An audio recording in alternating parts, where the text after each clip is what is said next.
In the thousand-year history of the land called Russia, it was only yesterday that men locked in harness painfully hauled barges from port to port along the Volga River. To ease their pain, they sang, and their song would become known around the world. Even in its misery, it was a song of hope, and now, for many, the hope has been fulfilled.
Today along the Volga, the wretched and abundant, the primitive and modern, the sad and joyful combine in a colorful and rich tapestry of life that reflects the entire country. It is often said, the Volga flows in the heart of every Russian.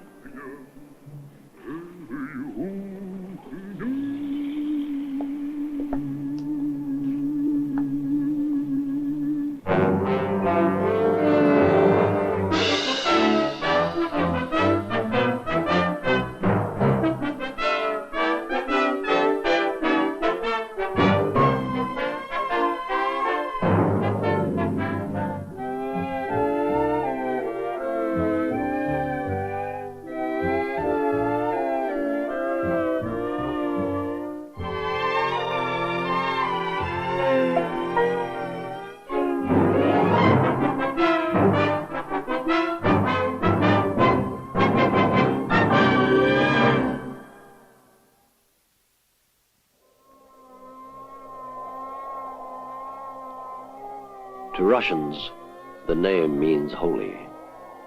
For along the Volga's banks and in the vast land it drains, a nation was born and an empire begun. Here, time and again, Russian winter and Russians' stubborn spirit repelled invaders from east and west.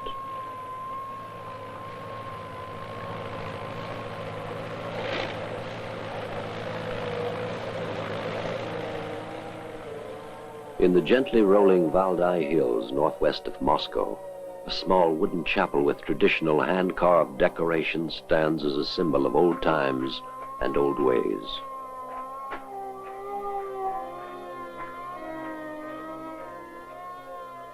Both monument and guardian, it covers the tiny spring that is the origin of the mighty Volga. Here, as throughout its length, the river is a source of life. And so the Russians call it breadwinner and beauty, and most often, Matushka, Mother Volga.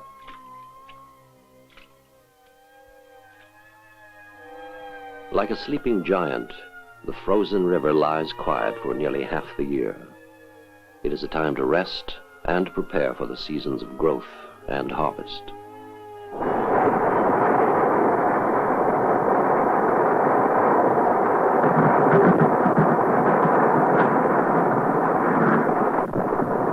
Spring often comes late, and impatient man spurs his machines to hasten nature's ways.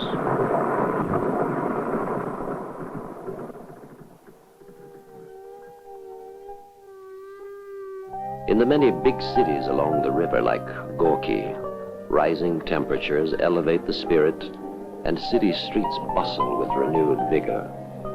The long, cruel Russian winter is about to end.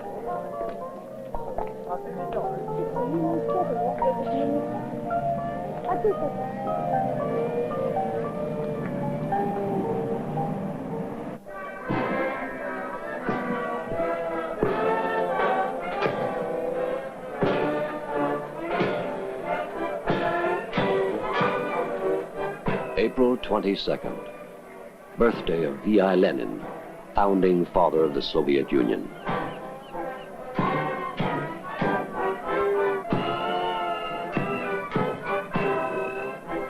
In Gorky, there is a double celebration, for the city is home port of the Volga passenger fleet. And each year on this day, a ceremony heralds the official beginning of a new tourist season.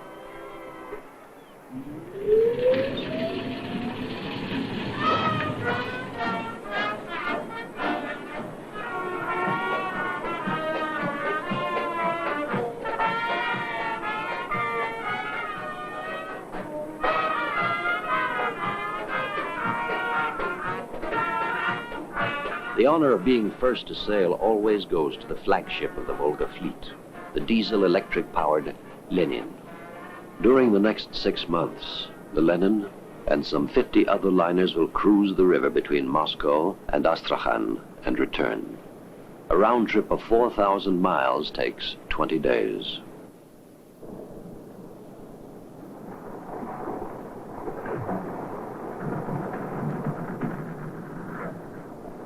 A few ships take only foreign tourists.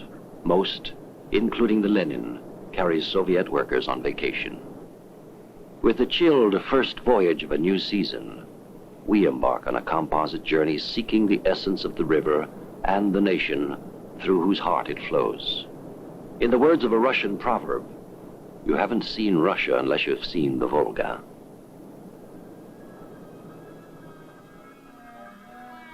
The longest river in Europe, the Volga is navigable for most of its 2,300 miles. It is called Russia's main highway. With canals, it touches Leningrad and Moscow, links the Baltic and White Seas in the north with the Caspian and Black Seas in the south.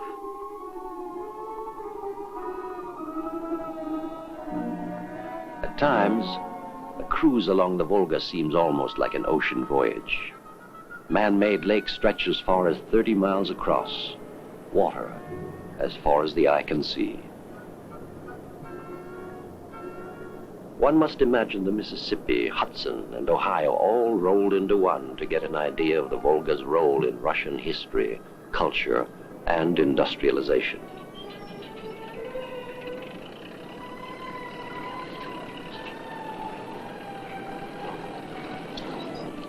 Russians say, the Volga is a good horse. It will carry anything you put on it.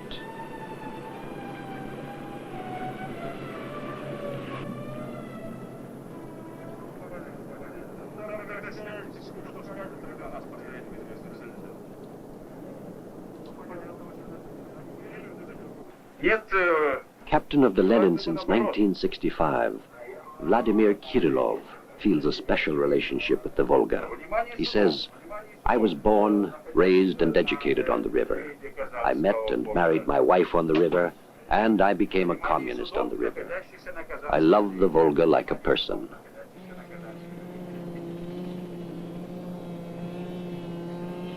No place on the river is more revered than the city once known as Stalingrad, scene of the battle that was a turning point in World War II. Every trip aboard the Lenin and all the ships in the Volga fleet, a ceremony invokes memories of the war and honors the hero city that halted the German invaders. With their backs to the river, the Stalingrad defenders were ordered to hold or die. Today, every Soviet schoolchild learns their rallying cry. At the will of our motherland and our Communist Party, for us there are no ways of retreat to the other bank of the Volga.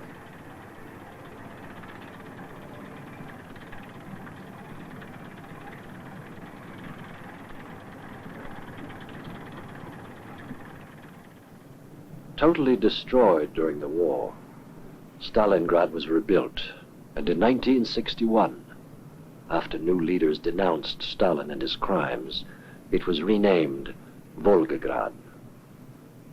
Overlooking the river, the turret of a Russian tank marks a point where the Nazi advance was stopped. It stands less than 200 yards from the water's edge.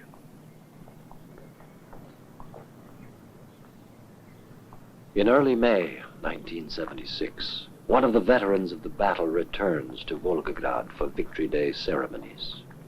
A laborer from a village near Moscow, Ivan Mosatov, proudly explains the monument's meaning to his youngest son, 15-year-old Slava, and remembers his experience as a teenaged hero during those glorious times. Вот здесь, Слава, стоит монумент в честь воинов-родимцевцев. Здесь родимцевские солдаты, солдаты Родимцева, на такой вот полоске земли мы, солдаты, держались, русские солдаты.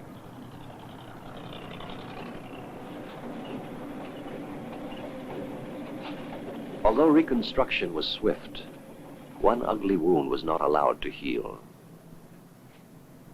For months, the object of heavy bombardment, an old flour mill, remains in ruin, testament to horror and heroism.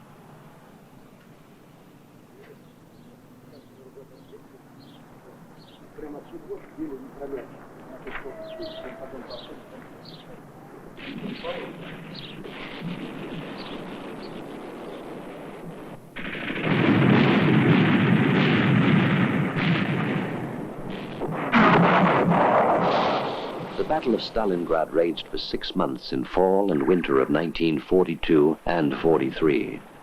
From house to house, often from room to room, the Red Army fought and held against Hitler's legions. More than 800,000 German and Russian troops were killed.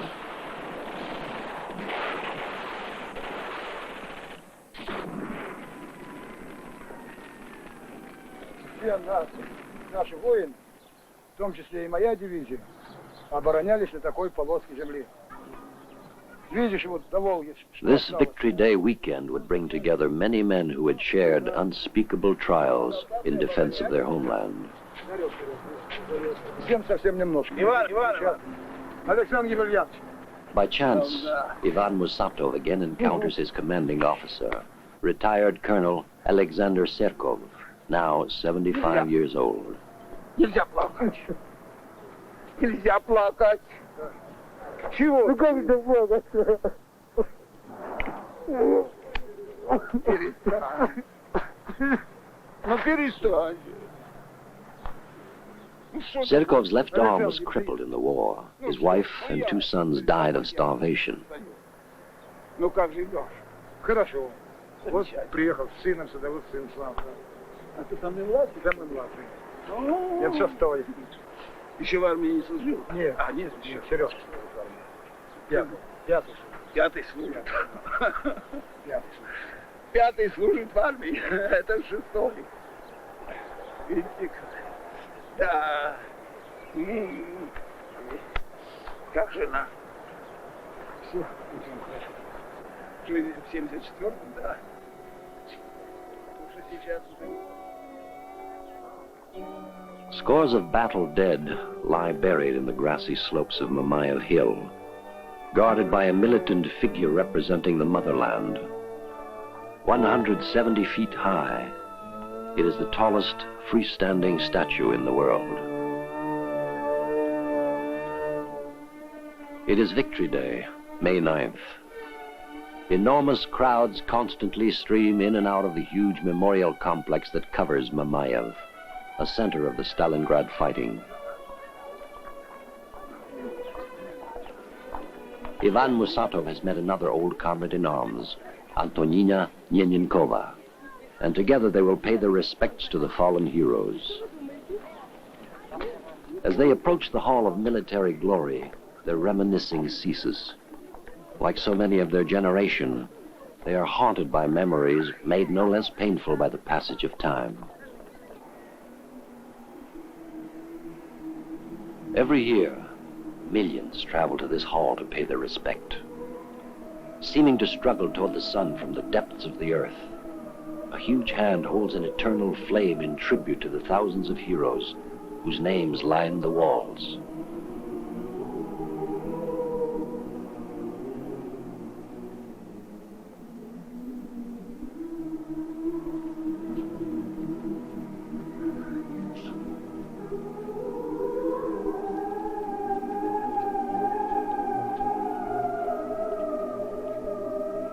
Many appeals for peace were made this day. None more eloquent than a hand-scrawled note to the National Geographic camera team from Ivan Musatov. He wrote, "I ask you and all the American people, the people of Lincoln, protect the peace, for that is bread and life, blood and family." As if seeking eternal life, the great hall is never closed. Tape-recorded voices singing Schumann's Träumereien never still. And every day, every hour, a rigid and precise changing of the guard.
Their faces reflect their heritage.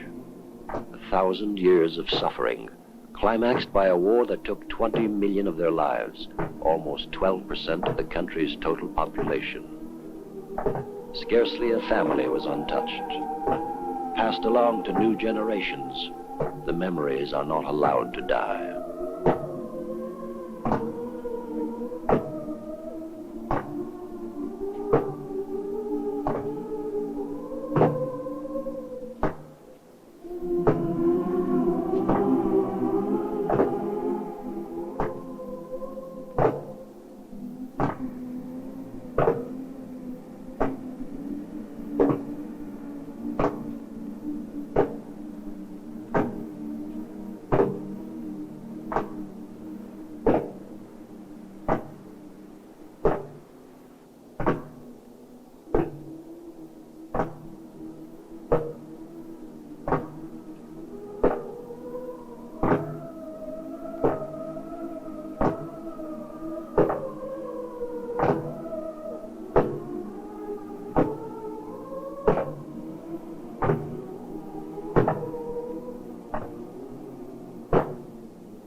Even among children born a generation after Hitler's defeat, World War II is very much alive. It is called the Great Patriotic War. In city after city, young pioneers 10 to 15 years old stand guard at war monuments and repeat a familiar ritual. Communist counterpart to scouting, the pioneer movement combines patriotism and politics. Members are taught to love the party as they love the country. The slogan is everywhere: party and people are one. Only the best students get the honor of guard duty. The weapons they carry are real, but inoperative. Almost all children become pioneers. More than half go on up through the Young Communist League. Only an elite few, 6.2% of the population, achieve membership in the ruling Communist Party.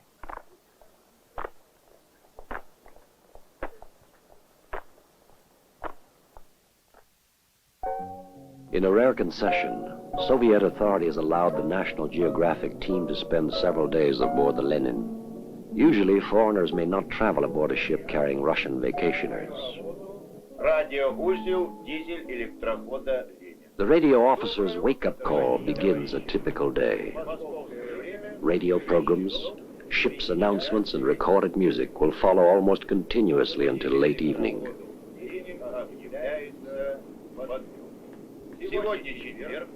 Before any of his passengers are up and about, Captain Kirillov begins a personal exercise ritual with a 1-mile jog around the Lenin's upper deck.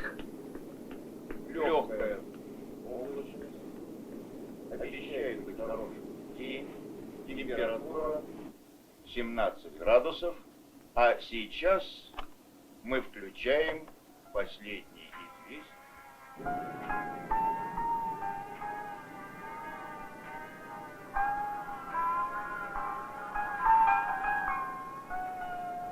Although a national program promotes physical fitness, only a handful of the ship's 400 passengers respond to the morning call to exercise.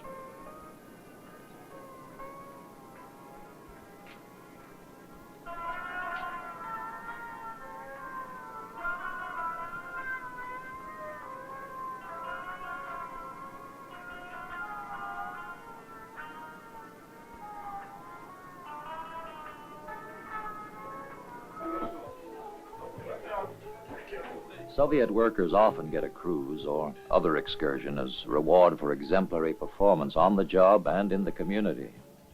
The 20-day cruise, with all meals, costs about $150. But most people pay less than a third, with their trade unions paying the balance. Those considered most deserving may pay nothing at all. Fully air-conditioned, the Lenin is a comfortable ship. Its staterooms are of two classes, first class and deluxe. Except for a shortage of toilets, it would qualify as a luxury vessel anywhere in the world.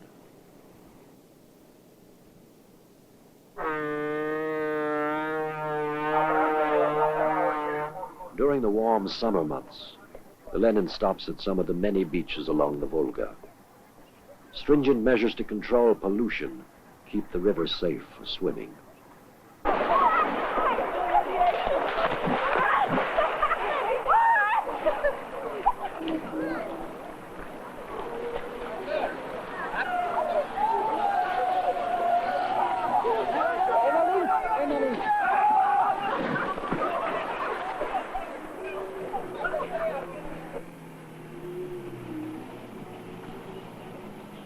Once each trip, passengers join crew members in an entertainment that has become a tradition with Volga cruise ships.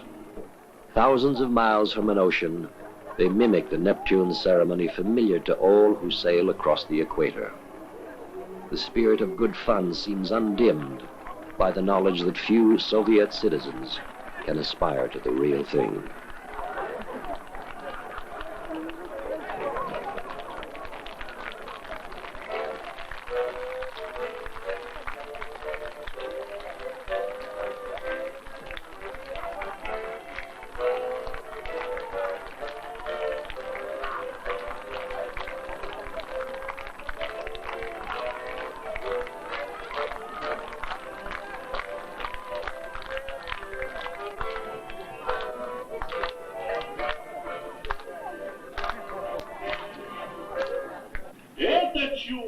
On behalf of all assembled, the captain pays his respects to King Neptune.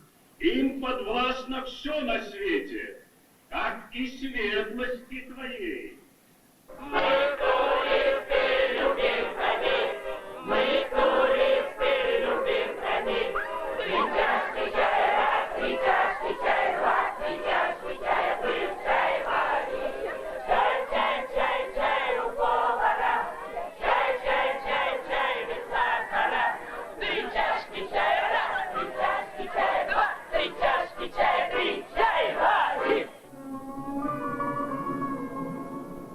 largest ship in the fleet, the Lenin is 400 feet long, 55 feet wide, and cruises smoothly at 16 miles an hour.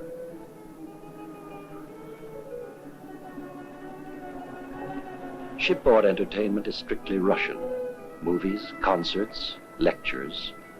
But nightly dancing usually rocks to an English or American beat, increasingly popular throughout the country. If the rain and the snow and the ice is cold, deep inside love is new, and the sun comes shining through every day, every day. Every day, every day, every day, sun, shine.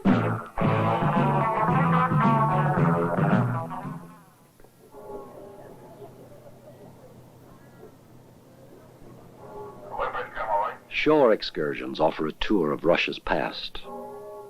Old Orthodox churches and monasteries, left to decay after the revolution, are being preserved and restored, not as places of religion, but as architectural monuments and museums. After 1,000 years of Christianity, Russia today is officially atheist.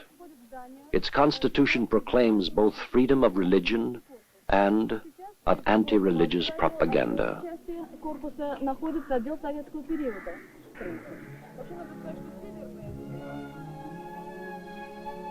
Greatest restoration effort centers on the suburbs of Leningrad, where magnificent Tsarist palaces were occupied and looted by the Nazis. The Soviets have spent hundreds of millions of dollars renewing the splendors of the monarchy the revolution overthrew. Work began more than 30 years ago, and at places like Catherine's Palace, it is still going on.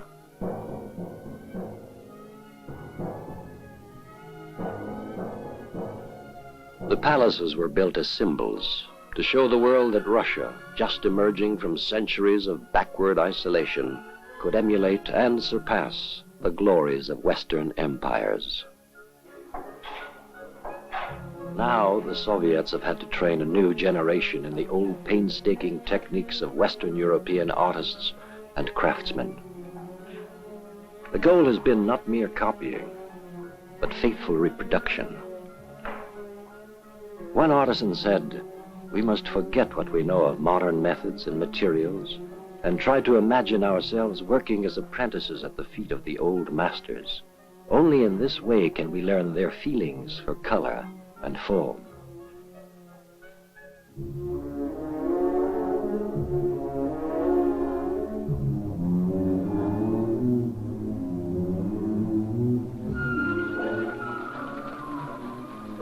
Designed by Western architects copying the Palace of Versailles, Peter's Palace on the Gulf of Finland stands as the most spectacular testament to the restorer's art.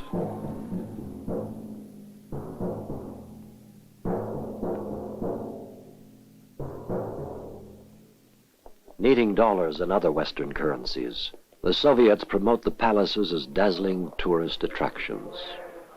But by far, most of the visitors are Soviet citizens. The grand homes of the ousted nobility are now seen as part of the nation's treasure and history, a source of national pride.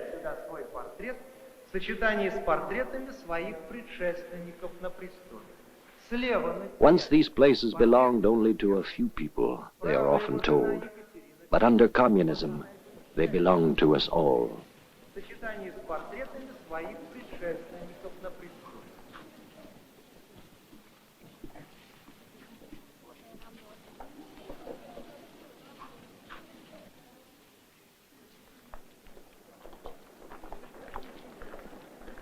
Even more meticulously honored is a legacy of recent history.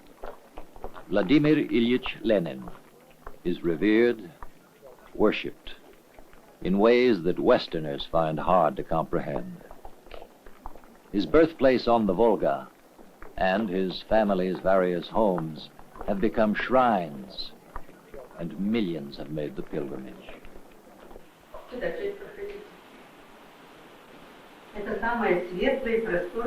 The founder of the world's first socialist state came from a middle-class family.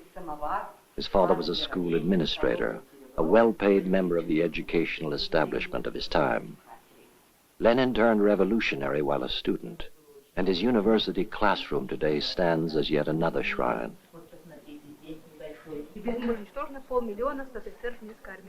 After his death in 1924, Lenin's widow pleaded, build no monuments to him, name no places after him, organize no pompous festivities in his honor. During his lifetime, he placed no store in such things. They only depressed him.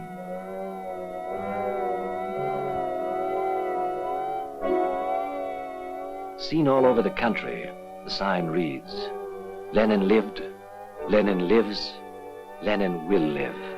His presence is everywhere.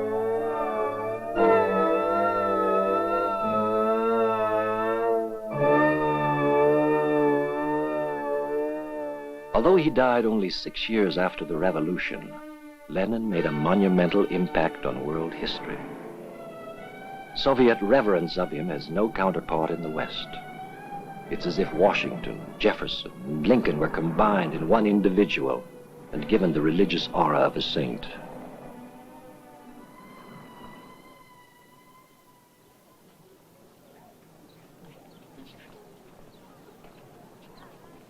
Each year, more than 1 million Soviet pilgrims and foreign tourists journey to Lenin's tomb in Moscow's Red Square. Winter and summer, they wait hours for a brief glimpse of Lenin's embalmed body in a glass-covered coffin. The line may stretch nearly a mile.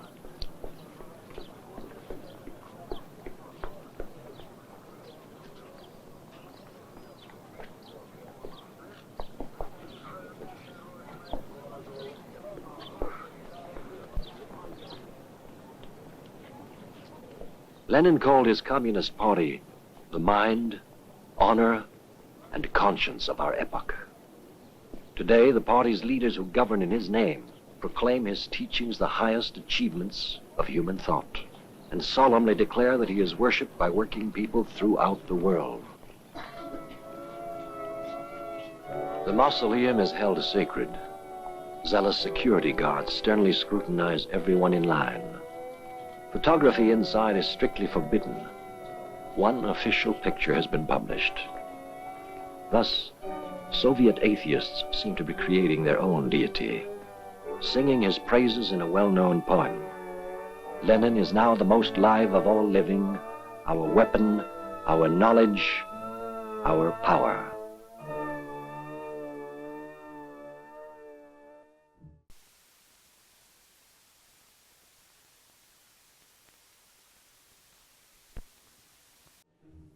A new city on the middle Volga is proudly hailed as fulfilling Lenin's dream of a new society and a new kind of human being, Soviet man.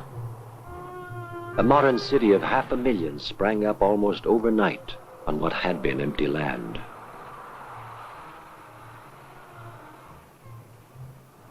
Each towering, mass-produced apartment block has its own nursery and kindergarten to take care of children for 8 to 12 hours a day. Songs and games teach love of country, love and respect for Lenin, who is, in the words of one song, always the best friend of children. And they sing of children's happiness in the Soviet state.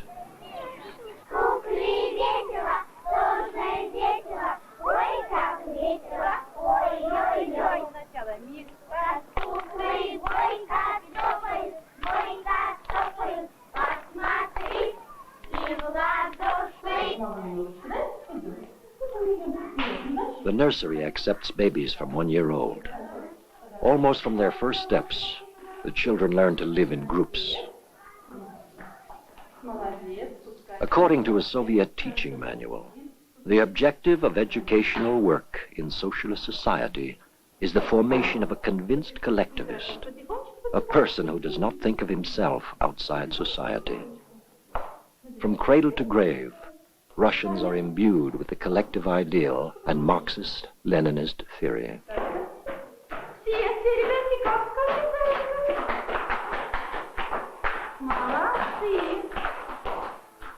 А сейчас, ребятки, будем за Инку догонять.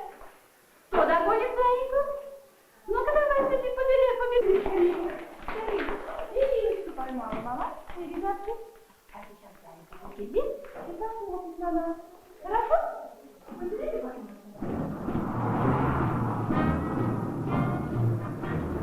The city's reason for being is the Volga Automobile Works, one of the largest auto factories in the world. The cost, nearly $3 billion.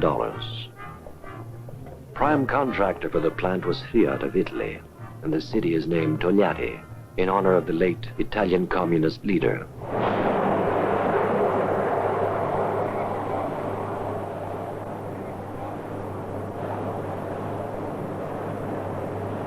Virtually self-contained, the plant pours its own steel and aluminum, makes everything for the car except glass, rubber, and electrical system.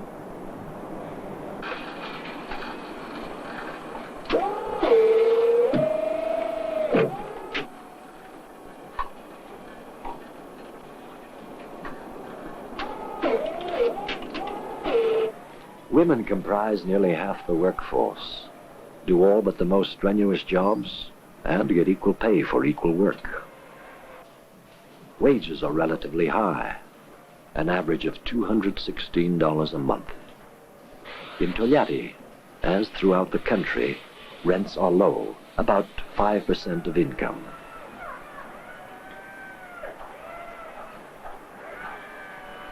Three assembly lines, each nearly a mile long, turn out 2,200 cars a day, a modified Fiat 124.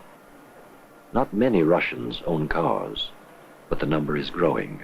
Demand is great, and there's a long waiting list, despite extremely high prices. The cheapest model made in the Volga factory sells for $7,500. But outside the Soviet Union, the same car costs only $1,900. By keeping down the number of privately owned cars through high prices, the government avoids many problems inherent in a mobile and motorized society. Low prices outside the country enable Soviet industry to compete in new markets for sorely needed foreign exchange.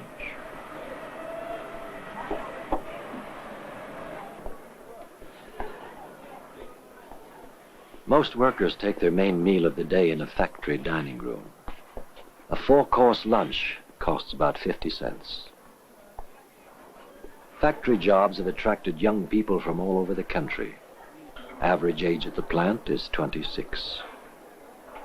Local officials pointed out a couple planning to get married at the end of the week. 24-year-old Sasha Bistrov has been working in the plant 4 years. 18-year-old Yuda Ugitsky is a trainee just out of high school.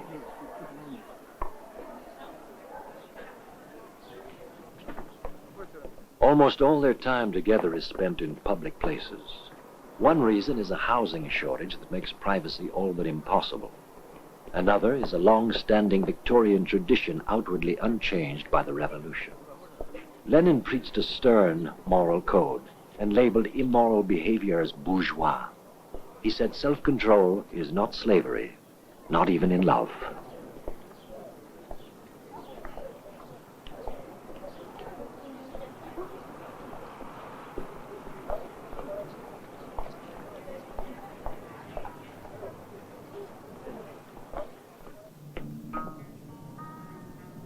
Sasha lives in one of the factory-sponsored dormitories for single workers. He shares a small flat, 2 bedrooms, kitchen and bath, with 3 other men, pays $10 a month rent.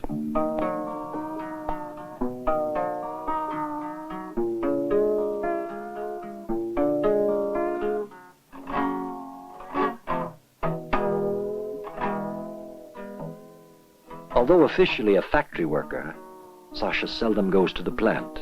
He's paid his full salary to spend most of his time touring, performing and rehearsing with the factory band called Volga River, the Volga Boys.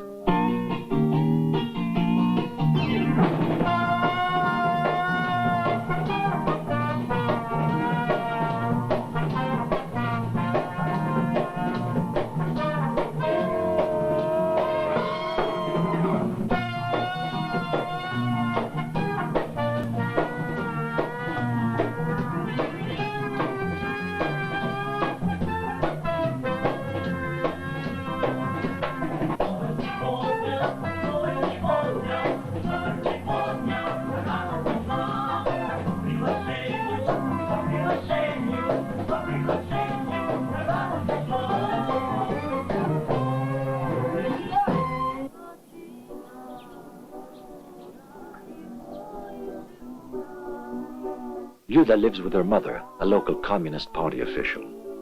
She shares Sasha's love for music, sees her factory work as merely temporary. She hopes to continue her education and become a music teacher.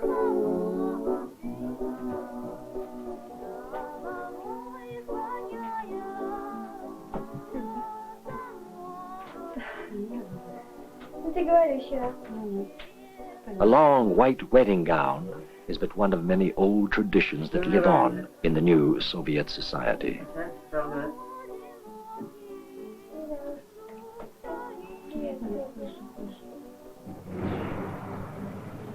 In cars lent by the factory and decorated by their friends, Sasha and Yuda arrive at the wedding palace. An official of the city government and a representative of the party will perform the brief civil ceremony.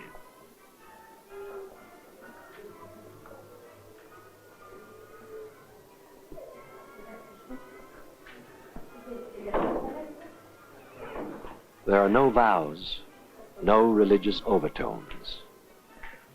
The official talks to them of love and respect, friendship and responsibility. Быстров Александр Александрович и Углицких Людмила Николаевна. Сейчас обменяйтесь кольцами, символ вашей бесконечной любви. Муж одевает колечко жене. The rings they exchange are called symbols of everlasting love.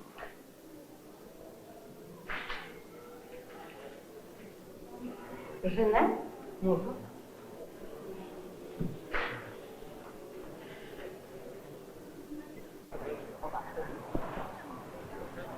Не спеши, не спеши, Саня.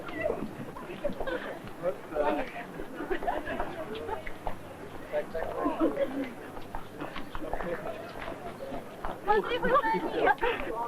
Опа, ты прям зашибалась.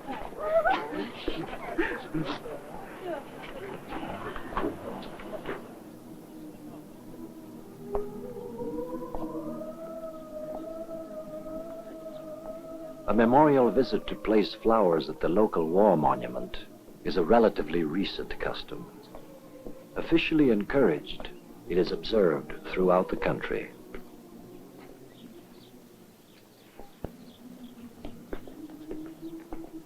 On the threshold of a new life, they reflect on their nation's sacrifice and glory.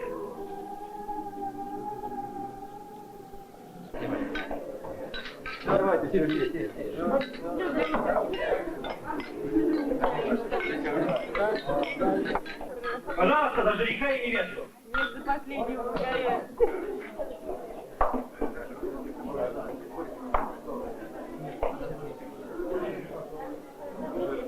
Саш, что-то горькое. Никак не. Горько, горько,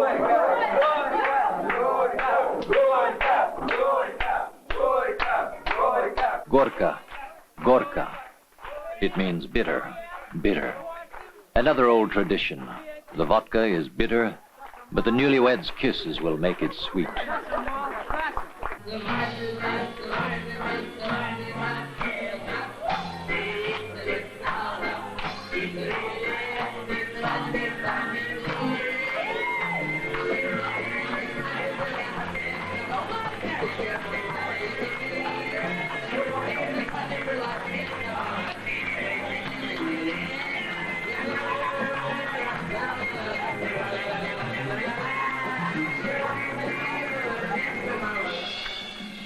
Было мало и земли.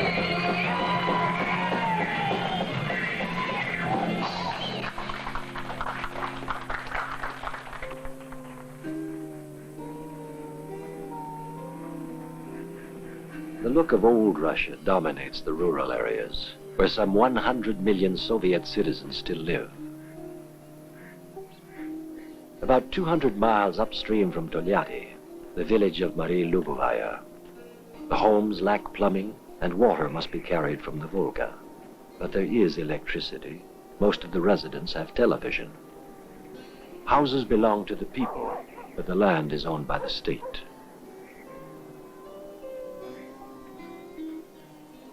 Women do much of the field work in Marie Lubovaya, growing hops for beer. Many of the men work away from the village as machine operators or woodcutters. There are two types of farms in the Soviet Union.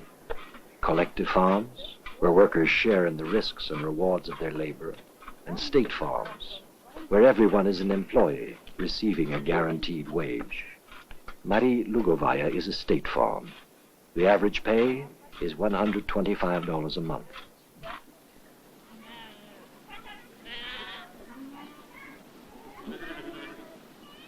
In both types, peasants may own livestock and cultivate about an acre of land for their own use.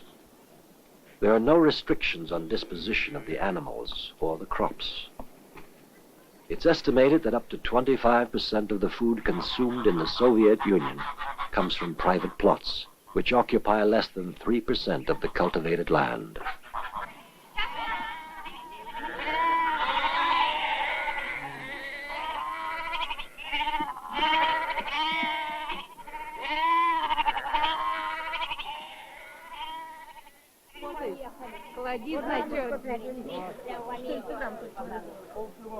Peasants may sell their privately grown produce in free markets, which are found in almost every city, very often side by side with state-run shops.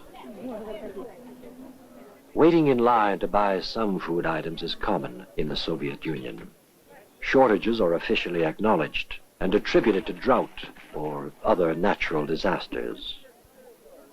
But for those items that are available in state-run shops, prices have not gone up in 10 years. Although there is grumbling about short supplies and long lines, in material terms, the standard of living is higher than ever before.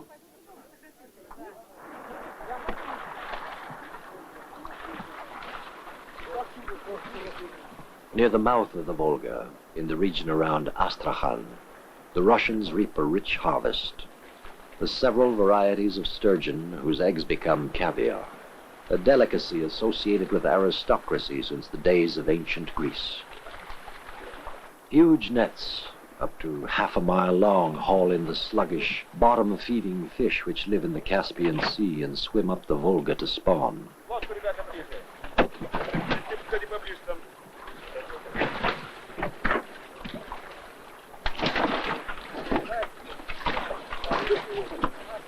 During the 6-month season, fishermen work around the clock. 10 hours on, 20 hours off, 7 days a week.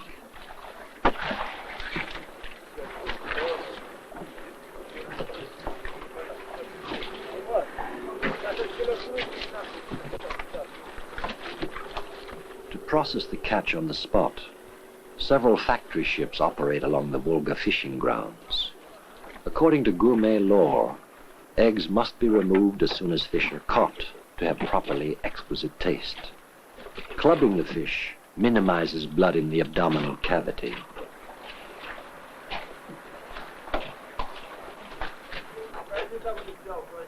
Blocked from usual spawning grounds by giant dams across the Volga, harmed by water diversion and pollution, sturgeon were dying off until 1969. Then a system of hatcheries and artificial breeding, combined with strict conservation and anti-pollution measures, reversed the trend. Despite the shrinking water level of the Caspian, sturgeon population is increasing once again.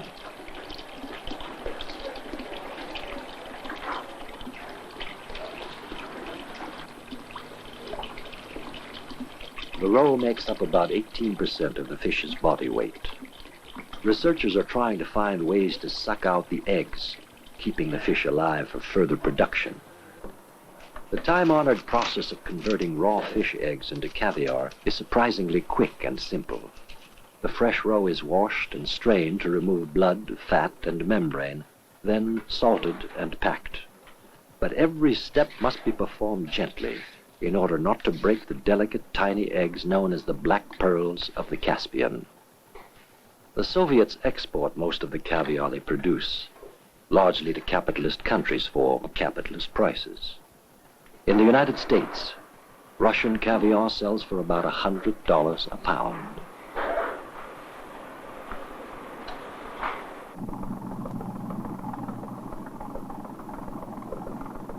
source of all material things in Soviet life, the government assumes responsibility for people's cultural needs as well. From their remote and isolated communities along the lower Volga, fishermen, farmers, and factory workers are called together for an eagerly awaited event. A ship has arrived with a music and dance troupe called Moriana, after a wind that sweeps the Caspian area.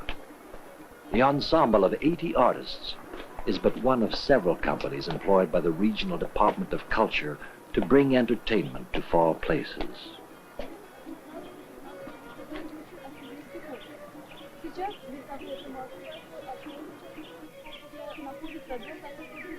Although audience and performers may never reach the glittering concert halls of Moscow and Leningrad, the young dancers give of themselves with professional dedication, despite the sandy, grass-covered stage and the glaring midday sun.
Near the end of its journey, the Volga fans out into a vast delta before flowing into the Caspian Sea.